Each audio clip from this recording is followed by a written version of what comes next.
matur nuhun. Bismillahirrahmanirrahim. Assalamualaikum warahmatullahi wabarakatuh. Waalaikumsalam warahmatullahi wabarakatuh. Waalaikumsalam warahmatullahi wabarakatuh. Alhamdulillahirabbil alamin wassalatu wassalamu ala Muhammadin sayyidil mursalin wa ala alihi wa sahbihi ajma'in. Rabbis shrah li sadri wa yassir li amri wahlul 'uqdatam min lisani yafqahu qawli amma ba'du. Terima kasih yang tiada terhingga ya kepada Kahmi Bogor ya. Ini terutama kepada tuan rumah Forhati Bogor, Yunda Hanifah Hussein, Yundanya sekali aja ya, Leli Wahyuniar, Heti Mulyati, happy birthday ke Teh Leli Pelitasari, Imas Sidik, dan Betty Epsilon, serta kepada Pak Dilah ya, panggilannya Cak Dilah, dan Profesor Dodi Krido yang sudah tadi memberikan sambutan singkatnya ya. Saya merasa senang sekali disambungkan silaturahmi dengan Dinda, Yunda, dan Kanda di sini gitu ya, melalui Mbak Mimin. Saya panggilnya Ibu Rahmi, tapi tadi pagi ketika komunikasi dengan Cak Dilah itu kok dia panggilnya kayak berbeda, jadi saya apa ya tadi dia yang diucapkan gitu ya Mbak Mimin.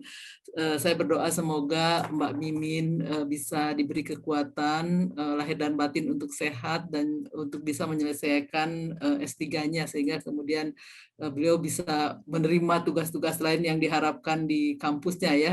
Saya ketika bertemu dengan Mbak Mimin pertama kali, saya masih bertugas sebagai komisioner Komnas Perempuan dan Mbak Mimin waktu itu menjabat sebagai ketua PSGA gitu ya.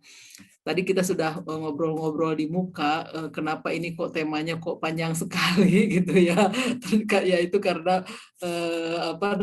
berdasarkan undangan saya menyusun PowerPoint, tapi kemudian ada revisi, jadi sayang sekali kalau misalnya dibuang yang sudah saya siapkan gitu ya. Jadi walaupun mungkin mengulang materi yang sebelumnya, saya akan singkat saja menyampaikan apa yang sudah saya siapkan gitu ya. Nanti sebetulnya setelah menit ke-11 gitu ya, ada diharapkan interaksi di chat room ya, untuk menentukan nanti bagaimana saya bisa working out untuk memperkuat nalar kritis muslimah ini gitu ya.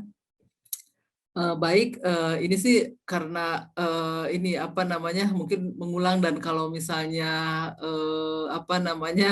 ini sebagai pengingat saja ya, pengantar dari yang sudah saya siapkan. Jadi karena memang materi yang pertama kali saya terima adalah tentang esensi Lailatul Qadar ya, atau malam yang mulia. Itu tercantum di dalam surat Al-Qadar sendiri gitu ya. Kalau kita ingin mengetahui apa yang dimaksud dengan Lailatul Qadar itu ya, bahwa itu adalah malam diturunkannya Al-Qur'an gitu ya pada bulan Ramadan, dan itu dikatakan bulan kemuliaan karena begitu mulianya gitu ya Al-Qur'an untuk sebagai bayin, pembeda antara yang hak dan yang batil gitu ya. Dan karena begitu mulianya maka malam Lailatul Qadar itu adalah lebih baik dari 1000 bulan.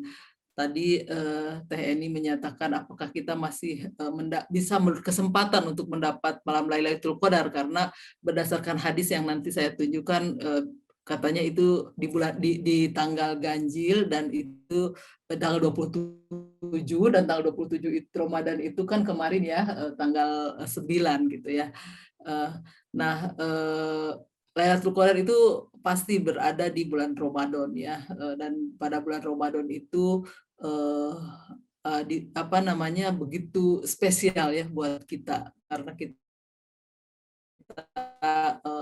harus berpuasa selama sebulan demi kebaikan tubuh dan spiritual kita sebetulnya gitu ya.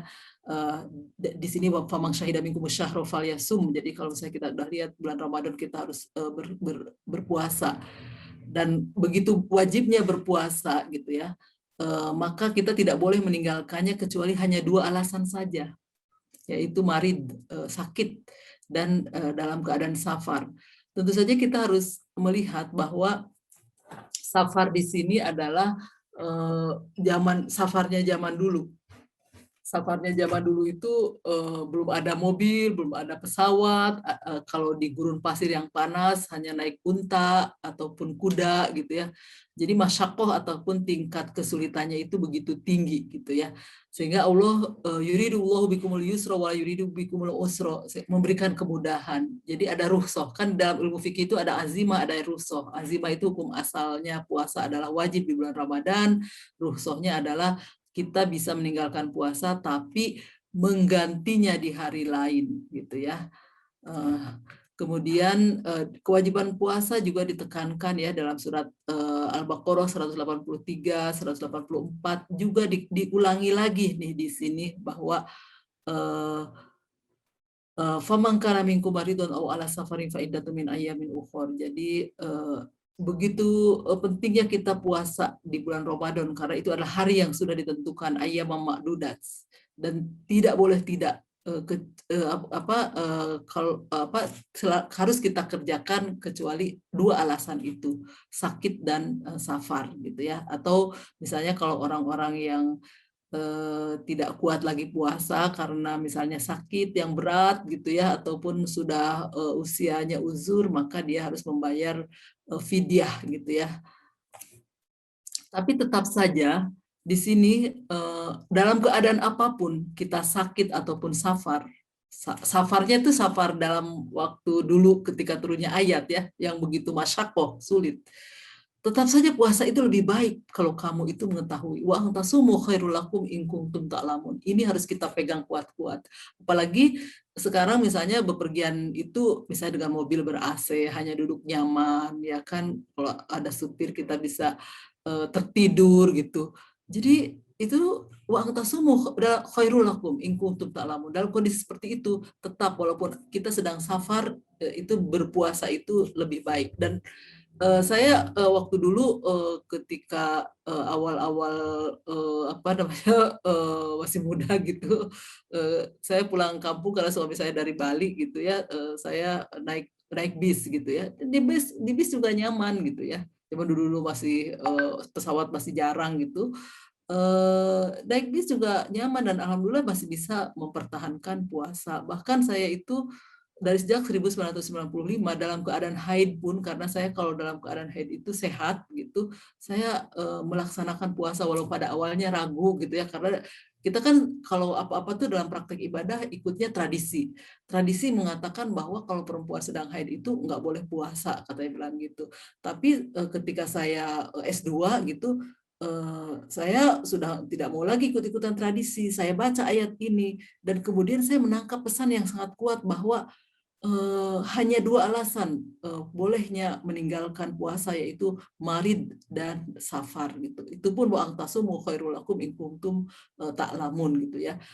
Tapi ini bukan berarti bagi perempuan lain kemudian diwajibkan ya. Kalau memang sakit ya boleh mengambil rukhsah untuk mengganti di hari lain. Tapi kalau sehat ya saya kira tidak ada alasan dalam Al-Quran itu untuk meninggalkan puasa. Karena begitu kuatnya ayyam ma'dudat itu ya. Teh ini kalau misalnya udah lewat waktunya di warning aja ya.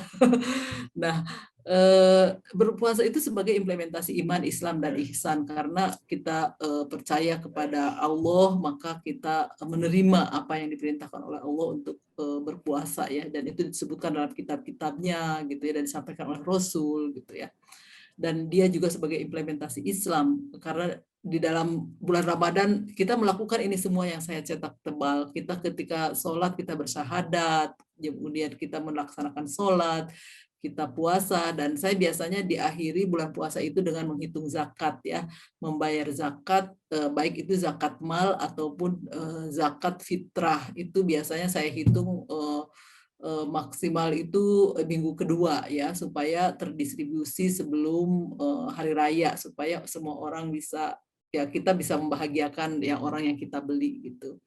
Kemudian dia juga merupakan ihsan karena kita dididik untuk jujur ya. Kalau misalnya mau nggak jujur gitu, kita merasa tidak dilihat oleh Allah, ya kita bisa aja masuk ke kamar atau kamar mandi atau ketika sendirian kita kemudian minum makan siapa yang nggak tahu ya kan, tapi kita dengan berpuasa itu kita jujur pada diri sendiri, pada orang lain, merasa seakan-akan Allah itu melihat kita walaupun kita tidak melihat Allah ya.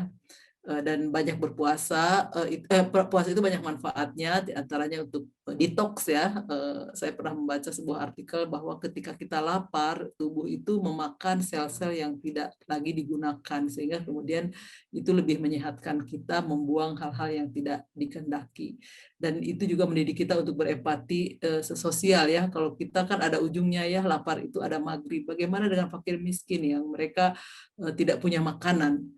Dan seperti yang disebutkan dalam surat Al-Baqarah ayat 183 bahwa kewajiban berpuasa itu adalah la'alakum tattaqun, kita itu untuk bertakwa, dan bertakwa itu adalah merupakan derajat tertinggi yang bisa kita capai di hadapan Allah ya, terlepas apakah kita itu laki-laki, perempuan, ataupun berkulit hitam ataupun berkulit putih, semuanya doesn't matter in front of God. Yang terpenting itu adalah ketakwaan kita. Takwa itu dicapai dengan memenuhi semua kewajiban dan menjauhi larangannya. Dan esensi malam Lailatul Qadar tadi sudah disampaikan juga di awal bahwa itu adalah malam 1000 bulan, karena di situ Allah menurunkan Al-Quran ya, dan menjadikan Nabi sebagai Rasul yang menyeru kepada kebenaran, di mana pada masa itu sudah begitu hancur ya di Arab itu. Kalau tanpa datangnya Islam mungkin orang Arab itu tidak bertahan sampai sekarang, karena ketika perempuan lahir mereka langsung kubur hidup-hidup gitu ya. Dan Rasul itu memang diutus ya ke dunia ini untuk menjadi rahmat bagi seluruh alam. Wa ma arsalnaka illa rahmatan lil alamin. Jadi rahmat seluruh alam itu bukan hanya orang muslim, tapi juga orang non muslim, kemudian alam semesta. Jadi banyak sekali hadis-hadis tentang untuk pentingnya memelihara lingkungan, etika buang air besar sampai diatur gitu ya, karena memang untuk supaya Islam itu menjadi rahmatan lil alamin, orang ataupun hewan ataupun tumbuh-tumbuhan bisa mengambil manfaat dari keislaman seseorang ya. Dan yang utama diletakkan ketika ayat Makkiyah itu adalah tauhid ya.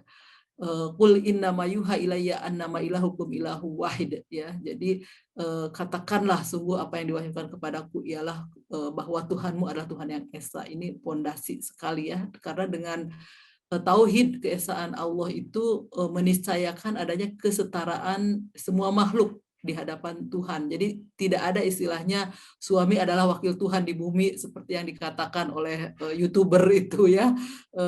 Itu adalah merupakan kemusyrikan yang tidak disadari ya, dengan menuhankan suami itu. Tidak ya. Dalam Islam itu harus qonitat. Perempuan solihah itu fasolihatu qonitatun hafidhatun lil ghaibi bima hafidhallah. Jadi istri solihah itu adalah istri yang taat kepada Allah ya.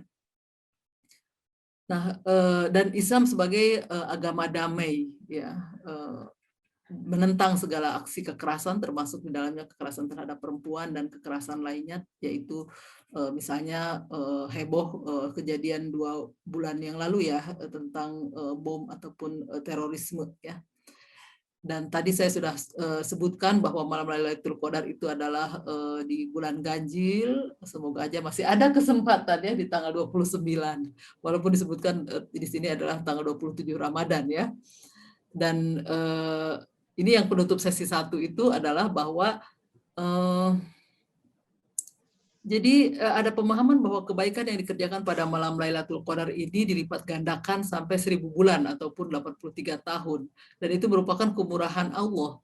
Tapi menurut saya secara logika kita berbuat baik itu harus setiap saat gitu ya.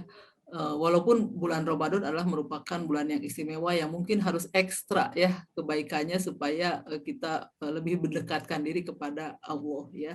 Dan diharapkan setelah berpuasa itu kita kembali kepada kesucian, minal aidin, Idul Fitri, kembali kepada kesucian. Jadi suci lahir dari segala racun, suci bersih harta kita karena sudah dizakati, dan juga suci batin yang sudah ditempa dengan kedisiplinan dan kejujuran. Nah, sekarang kita move on ke yang saya perlu partisipasinya untuk tema memperkuat nalar kritis muslimah ya. Ini tadi saya sudah mengatakan mau mengakhiri PowerPoint ini dengan minal aidin wal faizin. Semoga kita kembali kepada kesucian dan menjadi orang-orang yang beruntung karena apa yang sudah kita kerjakan di bulan Ramadan. Nah, untuk tema memperkuat nalar kritis muslimah, tentu saja di sini semua kelompok terdidik ya, para dosen, profesor ya. Jadi Forhat itu perlu dan semoga saja sudah memiliki nalar kritis. Tapi pengalaman saya itu proses pendidikan kita itu kurang dalam pengembangan nalar kritis. Saya sendiri masih ingat. Kayaknya selama di IAIN ataupun di waktu S1 ya, ataupun di pesantren, karena saya SLTP SLTA-nya di pesantren, di Pondok Pesantren Pabelan Magelang, itu I took for granted everything I studied gitu ya. Saya hanya jadi belajar fikih, saya hanya menghafal saja, tidak mengkritisi gitu, dan saya baru belajar critical thinking itu ketika persiapan kuliah ke Australia tahun 94 ketika dikursuskan di IALF ya, Indonesia Australia Language Foundation. Dan critical thinking itu adalah kita tidak menerima begitu saja yang kita terima gitu ya. Jadi mari saya mengajak dalam kesempatan ini untuk berpikir kritis terutama terhadap konstruksi gender dan juga kritis terhadap rayuan-rayuan untuk terlibat terorisme. Saya yakin sih Yunda, Dinda, Kanda di sini orang-orang yang tangguh, tapi mungkin ini untuk bekal menjadi benteng buat anak-anak kita, kemudian peserta didik kita gitu ya. Nah, karena memang di sini temanya adalah memperkuat nalar kritis, maka kita harus menengok kembali, mengingatkan kita kembali kepada apa yang dimaksud dengan berpikir kritis itu gitu ya. Jadi berpikir kritis itu adalah kemampuan untuk berpikir secara tidak kelihatan, secara jernih ya, tentang apa yang harus dilakukan atau apa yang harus dipercaya. Jadi berpikir kritis juga merupakan proses di mana kita harus membuat penilaian yang masuk akal, logis, dan dipikirkan secara matang. Nah, di sini saya mengambil 2 kasus dalam hal memperkuat nalar kritis kita sebagai muslimah, yaitu kita perlu kritis terhadap konstruksi bahwa perempuan itu adalah makhluk domestik, fitnah, dan aurat gitu ya. Konstruksi ini perlu dikritisi dan tidak diterima begitu saja. Walaupun ini tidak terjadi ya, ada kasus-kasus yang audiens di sini semuanya aktif bukan hanya sebagai dosen gitu ya, tapi juga secara organisasi itu sudah tidak mendikotomi ruang publik dan privat selama kita beramal soleh ya, mengajar dan sebagainya. Oke, jadi sekarang saya mau memohon partisipasi dari Yunda, Dinda, dan Kanda untuk menulis di chat room satu pasang kata, minimal satu pasang kata yang dipikirkan oleh Yunda, Kanda, dan Dinda tentang kodrat laki-laki dan kodrat perempuan. Jadi menulisnya satu pasang kata, kodrat laki-laki, kemudian titik 2 kodrat perempuan, ya kata saja ya, minimal satu pasang kata.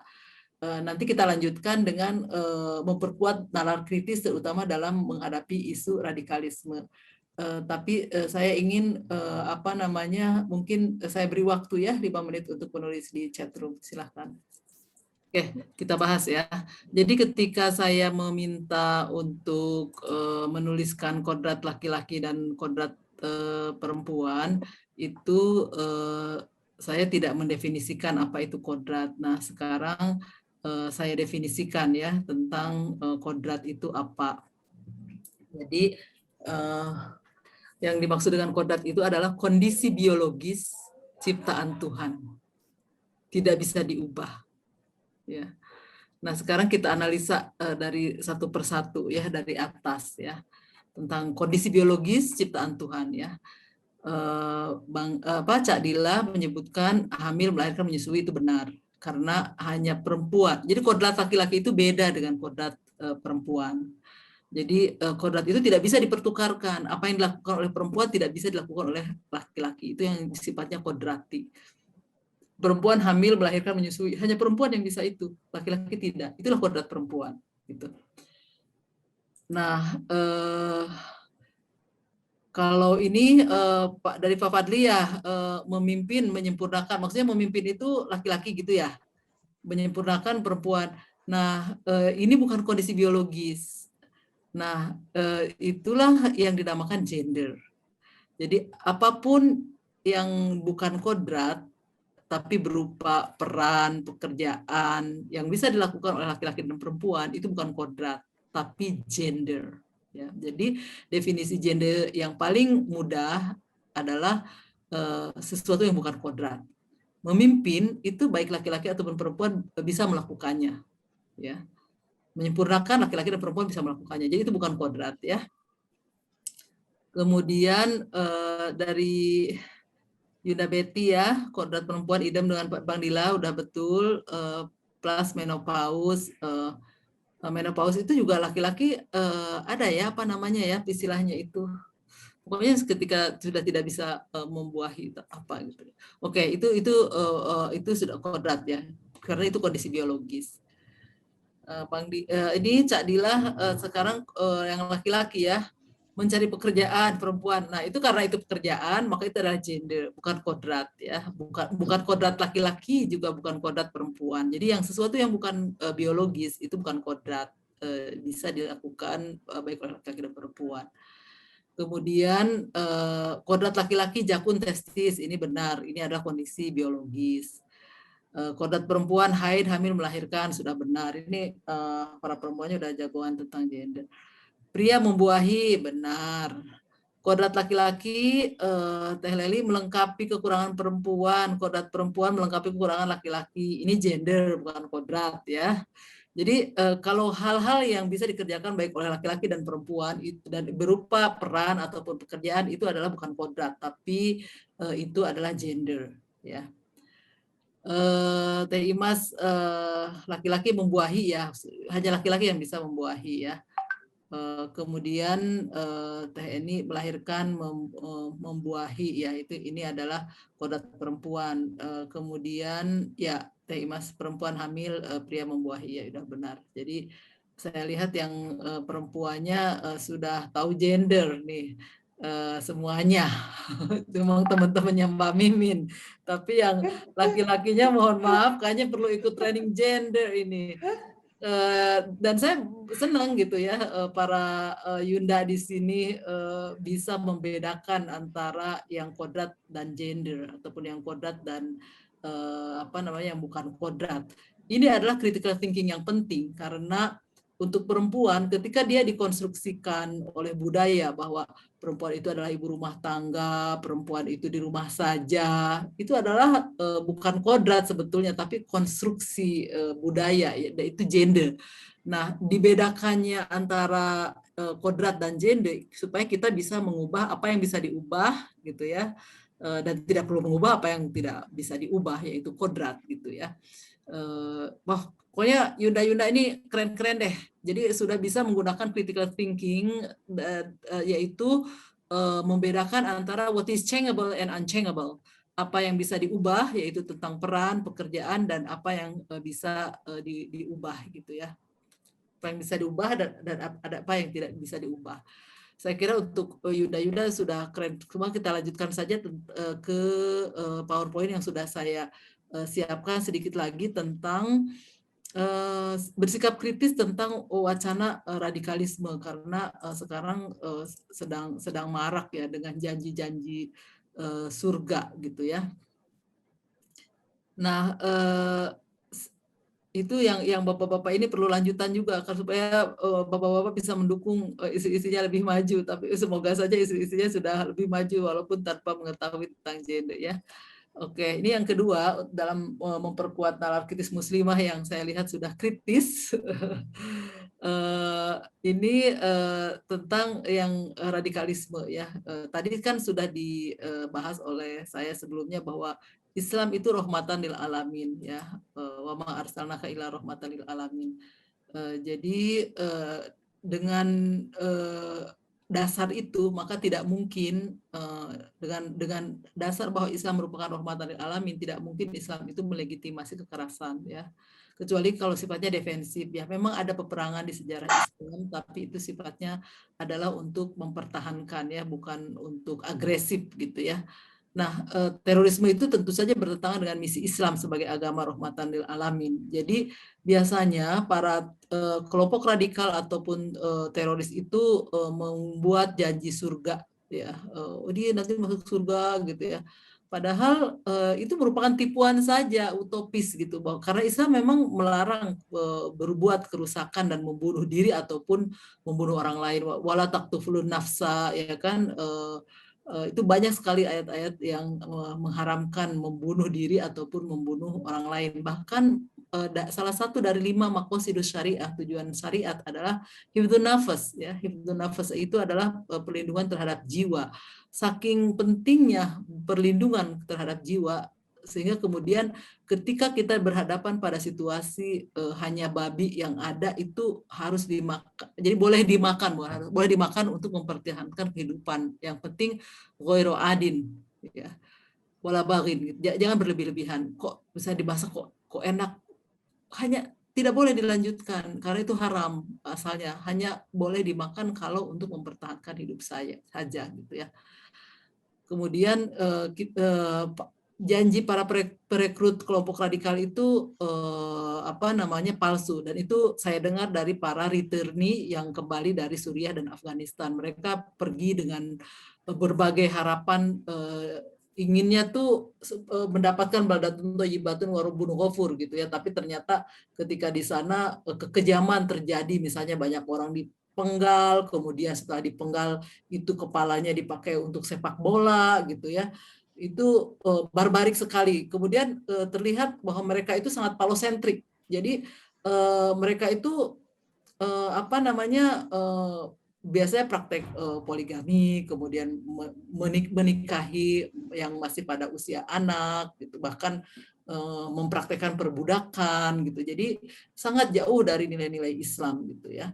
Dan pelibatan perempuan dalam aksi terorisme itu merupakan strategi baru ISIS ya, dalam menyalahgunakan pemberdayaan perempuan. Dan itu juga untuk men-challenge maskulinitas para laki-laki ya, supaya tuh perempuan aja berani, ayo kamu kenapa nggak berani gitu. Dan perempuan itu kan dianggapnya second class gitu. Jadi kalau misalnya untuk martir ya kamu mati duluan deh, kan kamu nggak terlalu berguna, maksudnya nggak terlalu berharga juga sebagai manusia. Itu sebetulnya mereka itu strategi, maksudnya itu ISIS menggunakan perempuan itu karena mereka memang menganggap perempuan itu second class, tidak penting. Kalau misalnya dalam jaringan narkoba, mereka tuh dijadikan kurirnya, bukan sebagai pimpinan ataupun inisiator ya. Punten teh mungkin 5 menit lagi. Oke ya, jadi di sini saya akan mengakhiri dengan mengajak untuk menghentikan kekerasan terutama terhadap perempuan, kelompok marginal ya, karena memang di antara ciri dari kelompok radikal itu biasanya mereka melakukan propaganda untuk melakukan poligami, nikah anak, promosi sunat perempuan, domestikasi perempuan, atau wacana yang menganggap perempuan itu sebagai fitnah dan aurat gitu ya, diidealisir bahwa ini adalah jilbab syar'i gitu, seolah-olah yang colorful itu tidak syar'i gitu ya. Di sini saya ingin menekankan kembali bahwa perempuan adalah manusia seutuhnya yang mengemban tugas sebagai khalifatullah fil ard gitu ya, wakil Allah di bumi, yang perlu bergandeng tangan bersama laki-laki dalam menjalankan misi kekhalifahan di bumi ya. Jadi perbedaan jenis kelamin hanyalah untuk keperluan reproduksi ya, untuk keberlangsungan sebagai khalifah fil ard ini, bukan untuk merendahkan satu sama lain.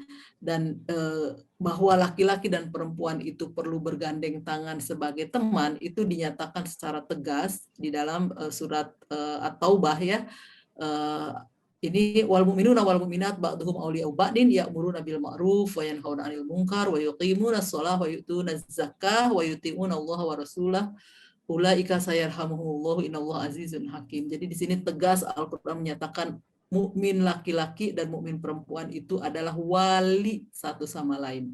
Aulia itu adalah jamak dari wali. Wali itu artinya teman ataupun sekutu, pelindung. Jadi perempuan bisa menjadi wali baik di laki-laki, laki-laki bisa menjadi wali perempuan. Tapi ketika Al-Quran dibaca dari lensa patriarki, patriarki itu adalah sistem yang menempatkan laki-laki lebih tinggi dan segala-galanya dibanding perempuan, maka dalam realitas fikih perempuan tidak boleh menjadi wali. Jadi saya ingin mengingatkan kembali ayat ini bahwa ini adalah firman Allah yang pasti kebenarannya, sementara fikih relatif kebenarannya.